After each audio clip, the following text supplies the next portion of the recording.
Okay, let's talk about something we've all felt. That feeling of an endless to-do list, the back-to-back meetings, the phone buzzing nonstop. It feels like you're on a treadmill, running as fast as you can, and you're thinking all that motion has to equal progress. But what if it doesn't?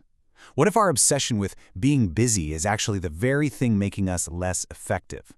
Today, we're going to tear apart that exact idea, the productivity trap. I mean, it's a feeling so common, it's almost a joke, right? You get to the end of a crazy, frantic day, you collapse on the couch, and you think to yourself, what did I actually get done today? If that sounds familiar, you are so not alone. In fact, you're pretty much in the majority. And the scale of this is, well, it's kind of staggering. A recent survey from Connext Global found that 2/3, 66% of U.S. workers admit they do tasks just to look busy. Let that sink in. This isn't about people being lazy. It's a symptom of a system that's just broken. And yeah, this whole phenomenon actually has a name, productivity theater. It's basically the art of looking productive. It's performing the motions of work, but without creating any real value. It's like being in a play where everyone's busy on stage, everyone knows their lines, but the story is going absolutely nowhere. So how in the world did this illusion become our reality? In this first part, we're going to explore exactly why looking busy has somehow become more important than actually being effective in so many of our workplaces. And it turns out, this isn't just about having a bad boss or poor company culture. No, it's driven by something way deeper, something almost primal, our hardwired need for social status.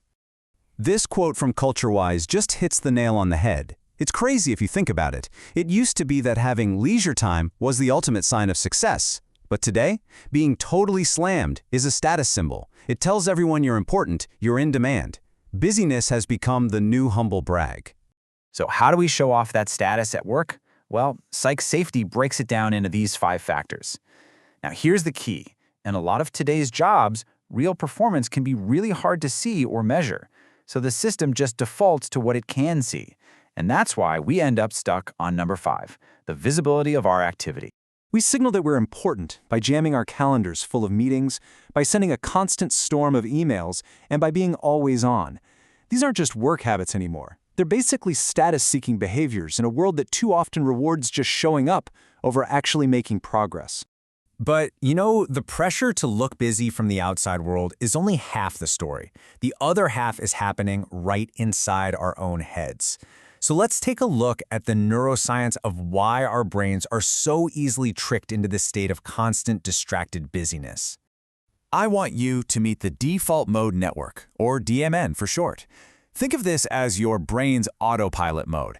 When you're taking a shower or driving a route you know by heart, and your mind just starts to wander, that's your DMN kicking in. And it's not being lazy, it's actually a different, really important kind of brain activity.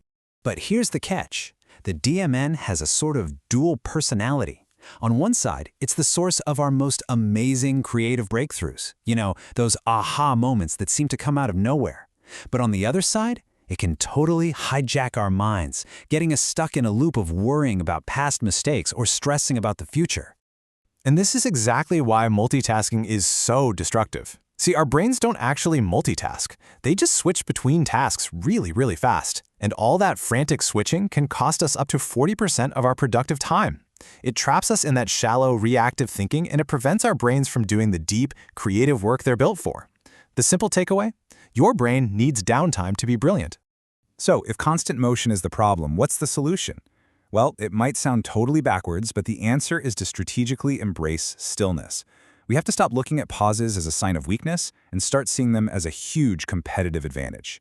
This idea from Mindset Shift just completely reframes the entire conversation. Stillness isn't empty time, it's fertile ground. It's the launching pad for insight, for clarity, and for the kind of work that actually moves the needle.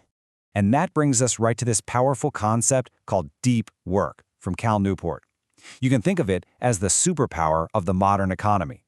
It is the complete and total opposite of productivity theater.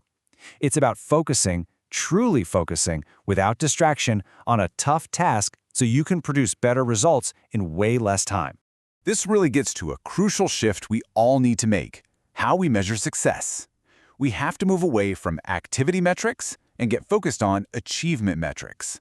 I mean, instead of rewarding the person who sends the most emails, shouldn't we be rewarding the person who solves the biggest problem? That simple distinction changes absolutely everything. And look, practicing stillness doesn't mean you need to go on some silent retreat in the mountains. It starts with small, deliberate actions. Actually, schedule 30 minutes of thinking time on your calendar. Go for a walk and leave your phone at your desk.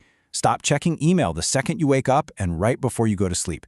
These little moves create the space your brain is desperate for. Okay, so we've diagnosed the problem, we've explored the solution. Now let's wrap this all up with a clear, actionable toolkit for breaking free from this productivity trap for good.